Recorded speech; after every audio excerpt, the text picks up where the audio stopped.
Coming to you straight from Indianapolis, aka the Circle City, this is the Taking Back You Momcast. The Taking Back You Momcast is a witty, authentic, and sometimes sarcastic podcast for millennial mamas who are in the thick of mom life. And I'm your host, Dani Carter-Iddens, wife, millennial mama, motivational speaker, and motherhood advocate.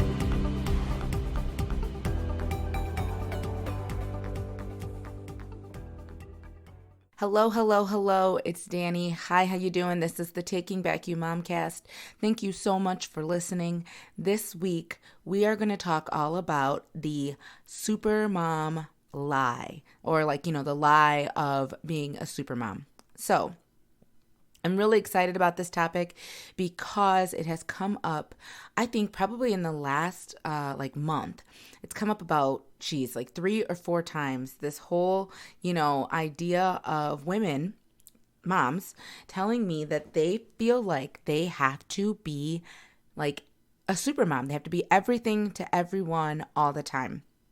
And it doesn't really matter, where, what they do, if they're, working moms, if they work outside of the home, inside of the home, if they are stay-at-home moms, whatever, they all feel like they have to be, perfect, on their game, all-knowing, all-powerful, you name it. And I just want to talk about it because it keeps coming up. And so it's obviously a thing. I think we know it's a thing, but I want to talk about it today because it's definitely an important issue to be dealt with and to kind of, dig into. So, when you think about being a supermom, I feel like it was presented, the whole idea of the supermom was presented to us kind of, before a lot of us millennial moms were even mothers. We saw in the 90s the whole idea that, you can have it all, you can be a mom, you can be a wife, you can be a career woman, you can be whatever. But, and that's great. And I think you can do all of those things. And you should do all those things if you want to. But kind of what also happened, the other side of the coin, was that we had a lot of people, a lot of moms who felt like if they were doing all of those things, but not necessarily able to put 100% into each, basket, then they somehow felt like they were failing. And I definitely can understand that because it happens to the best of us. It's happened to me. I'm sure it's happened to you. Especially career women who are also moms, who are also wives. They work 9 to 5, then they come home, take care of their kids, cook dinner, do all of these things. And so it's kind of, we were expected as women and as moms, okay, work outside of the house. You do that. You go, girl. But when you get home, you still have to do all of the things that, women, quote unquote, women do at home. And so what ended up happening was, this whole idea of okay, well, I'm the supermom and I have it all, but how come I don't feel that great? I'm not that happy about it. And really what I think it boiled down to was that, being the best isn't all that great. And I want to kind of explain that. When I look back at, by the way, I was a gender studies minor in college, mainly because I was really interested in the idea of gender, but also gender roles and how gender roles play into our lives and how they play into, family dynamics and things like that. And one of the things we talked about in undergrad, in my minor, were, the idea of how gender roles are pretty set. And it's very interesting. We teach them to our children and we're taught them so young that it's really hard to break out of them. So what ends up happening is when you kind of step outside of your, quote unquote gender role, and please understand, I don't believe that there are any roles that a woman should do or a man should do, especially in the home. Husbands, do dishes. Please do the dishes. It's actually very sexy when you do the dishes.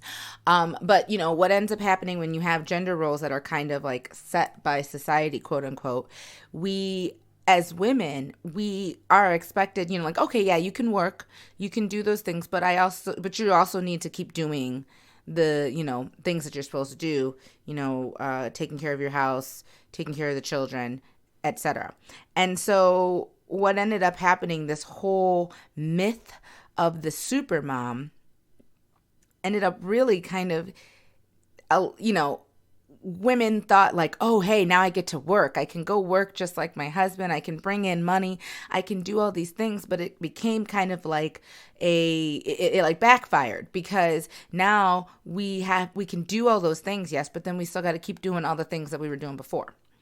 And that's where I think a lot of us lose, that's where it kind of loses its luster, the whole idea of being a supermom. The other thing is that being a supermom, listen, it's not all it's cracked up to be. It's a lot of work, and it's incredibly, incredibly draining. When you think about superheroes, what's funny about superheroes is that, when you really think about it, their lives are just basically putting out one fire and then the next and then the next and then the next. Their personal lives, if we do get to see them, are pretty, like they're like a kind of a sub, subject or subline through their overarching story of being a superhero. And so when you look at it, you think of, let me see, my son, I told you this before, my son loves Flash. And, the Flash, we're all about the Flash in our household. And when I look at, Barry, who is the Flash, his whole thing is being the Flash. And yes, he's in love. He met a girl, he fell in love with her. They got married. They have a child now. But all of those things are secondary to like his super power or whatever he has. And so, you look at that and you think to yourself, like, I don't want to be a superhero. I don't want to have to be, he can't take a vacation.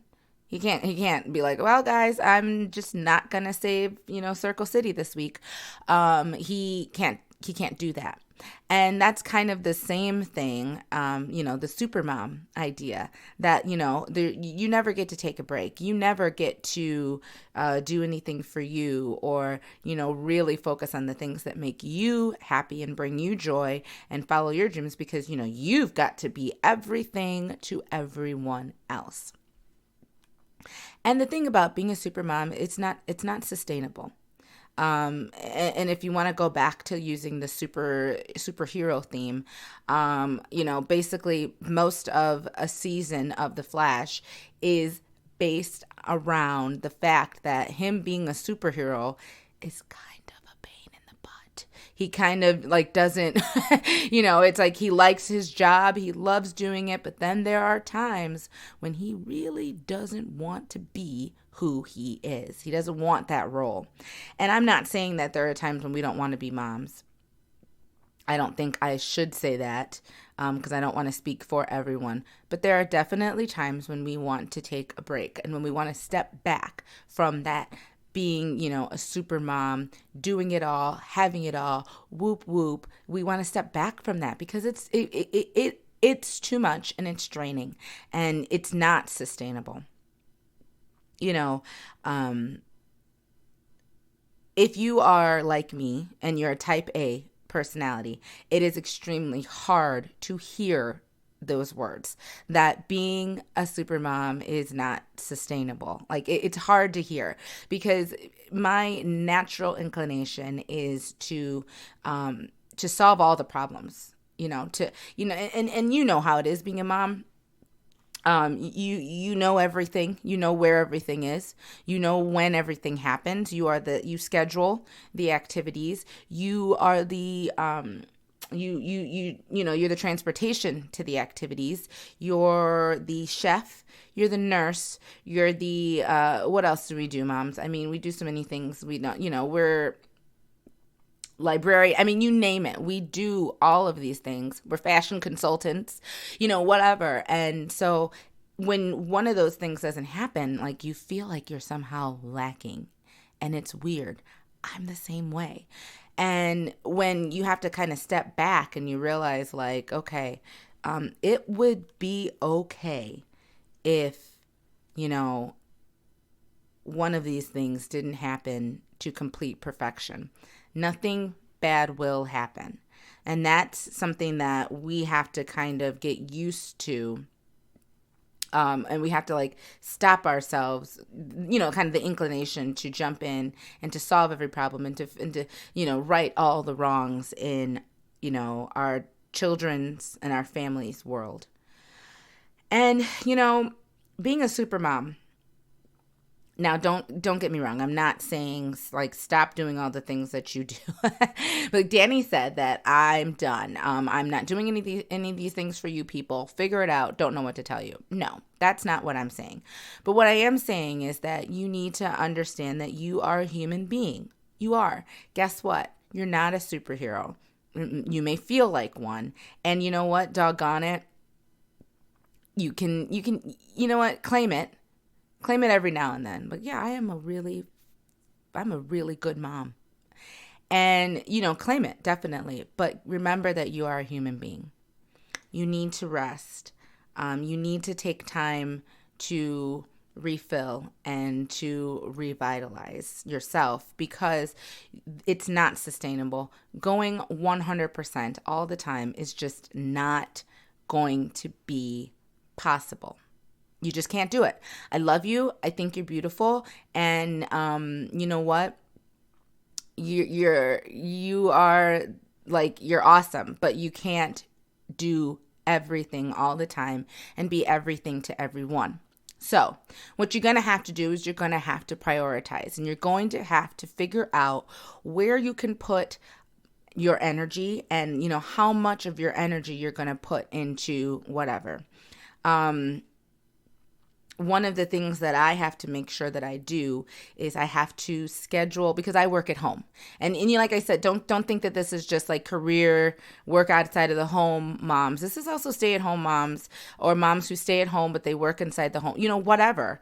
What I have to do is I have to schedule a time every day for work. And so I treat it just like I'm getting in my car and driving to my job. Okay, from 9 a.m. to 2 p.m. on, Monday. Actually, no, I took away Monday because I started a small group at church. Wednesday, Thursday, and Friday from 9 a.m. to 2 p.m. I'm working. Don't worry about what I'm doing. Just know I'm working. And so people know, like, oh, that's in her schedule. That's her work day. And so that's the time, those 5 hours is when I put in my energy for whatever my job is. And then my son gets home. I go pick him up at 2:15. That's mom time, mom life. Okay. And I'm getting that in there. And then my husband gets home around, 5. And that's family time. So what I do is I take all of these things and I compartmentalize them and I break them up. Now that's my schedule, and that's the schedule of a mom who has a child who's in school.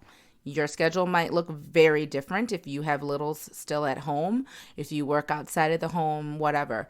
But what I'm saying is you need to figure out how to break those down and to prioritize and to schedule yourself and to give yourself, a day and figure out how you're going to do things. Schedules will set you free. They really, really will. They'll make it so much easier to handle all of the things. And then guess what? What you don't have time for in your schedule, just let go of it. Or put it on a different day. I prioritized being in small groups through church. I thought that was something that was important. So that meant that I know that in the mornings, on Mondays and Tuesday mornings, I'm doing small groups. And then that means that, I have a couple of hours on Tuesday And Monday, before I pick up my son from school, I do other things. They like when we do the laundry around here. So, I'll throw in a couple loads of laundry, clean up, plan, the next month's meals or whatever needs to be done. I book those times, make phone calls, do whatever. Or you know what? Like yesterday, I had 2 hours to myself after I got done with small group at church, and I had Dani time, and that was okay. I don't want you to feel like, oh my gosh, I can't take time for me. 2 hours for me, what would that even look like? Okay, maybe you don't have 2 hours. Take 20 minutes, take 30 minutes, do whatever. And so I took my 2 hours, and do you know what I did? I have no shame. I watched The Hills. It was the season finale, the 2-hour season finale, and I watched The Hills, and it was glorious. And I had a sparkling water while I did it, and it was fantastic, and I felt great. And then when it was time to pick up my son, I was ready to hang out with him. We had all sorts of fun. We did mom-son things like we do. And you know what? In his eyes, I am Supermom. And I didn't do all the things. We got laundry, you guys. Our laundry room, it has laundry in it. I know. And it's not clean. It's still in the piles. I know. Some of you guys are hearing this and it's like, that's making you nervous. I fully expect at least 2 people to ask for my address to get over here. And they'll be like, I'll do your laundry. People can't. And guess what? Guess what I didn't do during my 2-hour Dani time yesterday? The dishes. They're still sitting there. I know. But listen, we're all okay. Everybody's great. Whiz bang. We're doing great. Everybody got to school on time today. Everything worked. We ate. We're alive. You know what I mean? Like literally, we are good. And so that's what I want you to realize is that, yeah, I didn't jump up and do all the things. Yeah, I didn't. I used to. Oh my gosh. When my son was first born, I had this whole idea of like, oh, I have to do this. I have to do that. He can't ever have this. He can't ever be without that. Oh, Lord, what do I do? How do I make it work? And you know what I did? I made myself an anxious, hot mess. I was a mess. And I was so worried that everything wasn't getting done. I had to be the best mom ever. And you know what? Like that, that whole idea, the best mom ever, the super mom, you're the greatest, world's greatest mom. I'm aiming for, hey, guess what? My kid is still alive and he's not a jerk. And we are all here and we're good and we're nice people. That's pretty much what I'm aiming for. That's what I'm trying to do. And everything else is extra. Everything else is, is there and it'll be there. Laundry's not going anywhere, unfortunately. The dishes aren't going anywhere. Unfortunately, they'll be there. So take the time. Take the time to do you. Take the time to focus on what really matters. And don't worry about being a super mom. Don't worry about being everything to everyone. It's not possible anyway, so don't worry about it. And I want to ask you to do this because it is important, and I bring it up every now and then, but it bears repeating. I want you to also make sure that you're taking time to pray, and that you're taking time to talk with God and figure out what it is that, you need to be focusing on. I had a couple times this week that I pray and I ask God for like, hey, what do I need to be focusing on? Where do I need to be? And I'll tell you what, the answers always come to me. And it never ceases to amaze me how God answers my prayers. Every time I'm always like, what? Like you would think I'd be used to it, but I'm not. It never ceases to amaze me. And so if you're thinking to yourself right now, like, Dani, this is cute. You're a doll. Oh my gosh, aren't you adorable? With your little tips on how to, do you, and how being a super mom isn't all that, it's cracked up to be. Listen, pray about it. Ask God for answers. Ask God for help. If you don't believe me, fine, whatever. But I'm asking you, I'm imploring you, pray about it. God will help you figure out how to do all this, and he'll help you understand what is important and what isn't. And as long as you are open to receiving, the information will be there for you. And it comes in different ways. Like I said, I'm never fully used to how God speaks to me through, a number of things and a number of people. So I hope this helps, the myth of the super mom.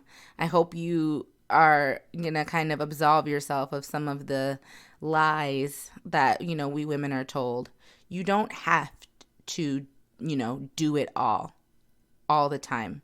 You don't have to be everything to everyone. I'm letting you, I'm freeing you of that. You've got to do what you need to do and what's good for your family and what's good for you. That's just literally the most important thing. I hope you are well. I hope you have a fantastic week. It's already I love Wednesdays. I love Wednesdays for two reasons. First reason is I get to, talk to my peeps. But my other reason is just because it's like the week is almost over. Like we're halfway there, and I just love it. I love Wednesdays. I actually kind of like Wednesdays more than Fridays in a weird, universe. But I've talked about why I'm not the biggest fan of Fridays, but Wednesdays are like bomb diggity. And so I'm glad. Yeah, I just went there. I said bomb diggity. Listen, I love the 90s. I'll say bomb diggity all day. Listen, it sounds like sometimes in my house between my husband and I, we both are 90s like music, like dance music fiends. So at any given time in our house, it could sound like a really bad like 90s 8th grade dance in our house. Sorry, it's just the way it is around here. And I do bust out those terms from back in the day, which 90s are coming back. So I might be like extremely cool and relevant if you just like give me a minute. Just wait for it. Be patient. It might happen. I hope you guys have a great week. If you like this Momcast, this podcast, please do me a favor. Subscribe to it so that you can listen to it every week. Rate it. Let people know that you like it. I'm trying to get the word out. I have my crew. I thank you. Thank you so much for listening every single week, and those of you that subscribe. But we got to get more people listening to this bad boy, because like I feel like we're dropping some knowledge here, and I'm going to be bringing in some cool guests really soon. And so I just want to get the word out. So please, please, please subscribe to this, rate it, tell people you like it, tell people you listen to it. And I would appreciate it. And you know what? I would appreciate it. I love it. I want to thank you also. I did get I got quite a few messages from last week. Thank you so much for everybody who prayed for me and for my family. I really appreciate it. One day when I'm not in the grieving process anymore, I will share my story with you. I will. I have shared it with a couple of my close friends, but I will share it with you one day. But I do thank you so much for your prayers. I did feel them. I did feel the comfort that you prayed for. I appreciate it. Have a great week, and I'll talk to you soon. Bye. Hi, I'm Dani Carter-Iddens, creator of Taking Back You. My vision for Taking Back You was simple. I wanted to create a safe place for mamas to focus on the dreams that have been placed on their hearts.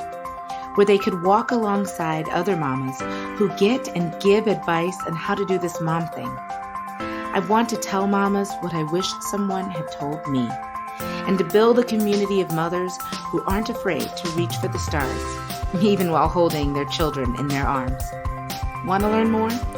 Visit takingbackyou.com, because at Taking Back You, we know happy moms raise happy kids.